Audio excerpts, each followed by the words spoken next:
He knew. That's the part that's hard to move past. Oppenheimer wasn't a soldier following orders. He wasn't a bureaucrat pushing paper. He was one of the most brilliant theoretical physicists alive, a man who had personally worked through the mathematics of mass destruction, who had read the calculations, who understood in precise scientific terms what a nuclear detonation would do to a city full of people. He knew, and he built it anyway. So here's the question that this video is really asking. Not as a historical exercise, not as a moral trial, but as a genuine mystery. How does a man who knows something that terrible continue? Most people, when they think about Oppenheimer, ask the wrong question. They ask, was he a good person or a bad person? And the moment you ask that question, you've already lost. Because you framed it as a story about character, about whether someone was fundamentally decent or fundamentally corrupt.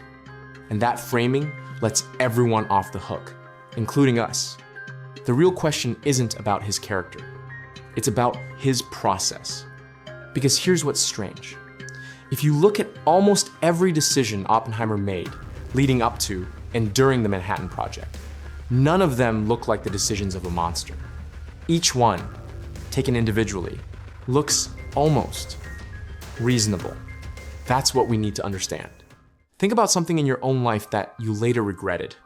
Not a single catastrophic decision, those are actually rare. More likely, it was a series of small ones. A project you stayed on too long. A relationship you knew wasn't working, but you kept going. A habit that crept up incrementally until one day you looked around and thought, how did I get here? That's not weakness. That's just how human decision-making works. We don't experience our lives as a sequence of major moral crossroads. We experience them as a sequence of reasonable next steps. Each step follows logically from the last. Each step on its own makes sense. Oppenheimer's first step was almost impossible to argue with. It was 1942. The United States had just been pulled into the war. And there was a genuine, terrifying fear spreading through the scientific community, a fear rooted in real intelligence, not paranoia that Nazi Germany was actively pursuing an atomic weapon. Think about what that meant. The most militarily aggressive regime in the modern world, with access to some of the best physicists in Europe, potentially building a bomb of unlimited destructive power. In that context, what does a patriotic American physicist do? He helps build it first. That's not a rationalization. That was a legitimate strategic calculation. If the bomb was coming regardless, and by 1942, many physicists believed it was, then the only question was, who got there first? Oppenheimer's first step wasn't building a weapon of mass destruction. It was preventing the Nazis from winning the war. Those feel like the same thing in hindsight. They didn't feel the same at the time. Here's where it gets strange. Germany surrendered in May of 1945. The original reason, the fear that Germany would build the bomb first, was gone, completely gone. The argument that had justified the project from the beginning had simply ceased to exist. And yet, the project continued. Why? This is one of the most psychologically revealing moments in the entire story, and it almost never gets the attention it deserves. Because what happened after Germany's surrender tells us something profound about how humans relate to momentum. There's a phenomenon that behavioral economists call the sunk cost fallacy.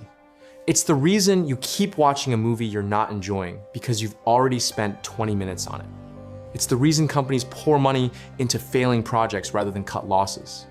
It's the reason people stay in situations long past the point when the original logic for being there has expired. We don't just commit to goals, we commit to motion, to the act of moving forward.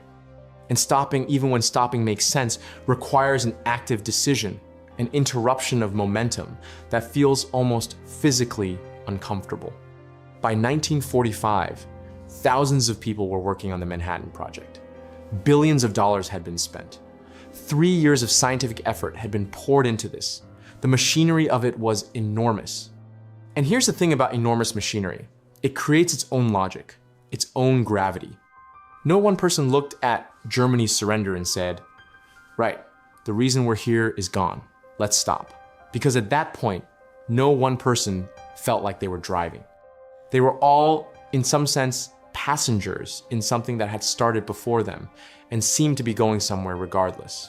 There's a distinction that rarely gets made, but might be the most important thing in this entire video. There is a difference between knowing something and understanding it. They feel like the same thing.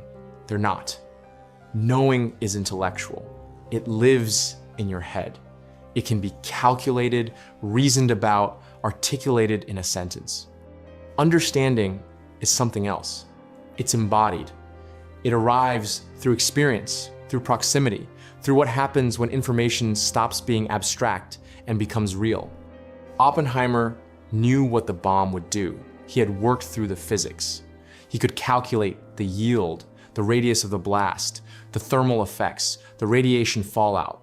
He could describe it in a lecture, but he had never seen it. He had never watched a city burn. He had never stood in the aftermath. He had never looked at what the heat does to a human body, or what a pressure wave does to a building full of people. There's a concept in philosophy called epistemic distance, the gap between knowing a fact and having that fact change you. Most of us live most of our lives at epistemic distance from our own knowledge. We know that billions of people live in poverty. We know what climate change will do. We know that the food on our plate came from somewhere that we'd prefer not to think about. We know, but we don't understand. Not yet. Not until something brings it close enough to touch. Oppenheimer, for most of the project, was working with abstraction, with equations, with theoretical yields and projected casualties expressed as numbers. Numbers are easy to continue past. On the 16th of July, 1945, at a test site in the New Mexico desert, the first nuclear device was detonated. Oppenheimer watched it. The accounts of what he said in that moment have been repeated endlessly, and there's a risk of them losing their meaning through familiarity. But try, for a moment, to hear them fresh. He recalled a line from the Bhagavad Gita. Now I am become death, the destroyer of worlds. That's not the language of a man who is still calculating yields. That's the language of understanding arriving. Suddenly, violently, too late. Something changed in Oppenheimer after Trinity. It's documented. He became quieter, more withdrawn. The exhilaration that had driven him through years of the project seemed to have collapsed. He later described himself in a famous interview as having blood on his hands. But here's the cruel irony. By the time understanding arrived, it didn't matter. The test was complete. The weapon existed. The decision about its use was no longer his to make, if it ever was. Understanding came, but it came after. And here is where we have to stop and turn the camera around. Because everything we've just described, the incremental commitment, the logic that justified each step, the momentum that outlived its own reason, the gap between knowing and understanding, none of that is unique to Oppenheimer. None of it is even unusual. It is, in fact, the ordinary architecture of how human beings participate in things they later regret. We tell ourselves the story of history's great catastrophes as if they were driven by uniquely monstrous people making uniquely monstrous choices. And sometimes that's true.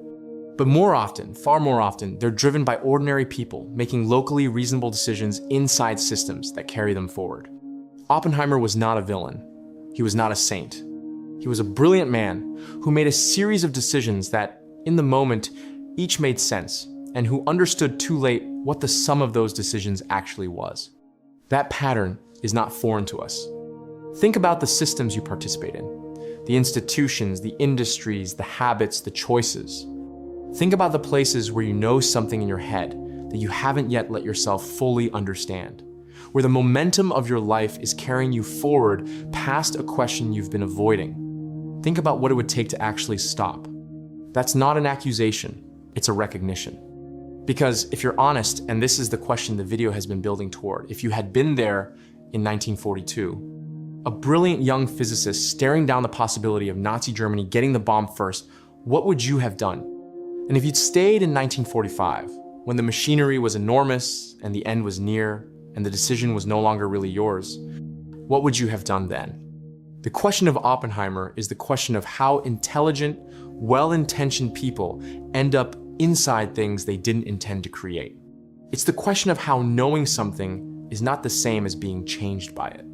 It's the question of how far momentum can carry a person past the moment when they should have stopped. The answer, unfortunately, is further than any of us would like to think.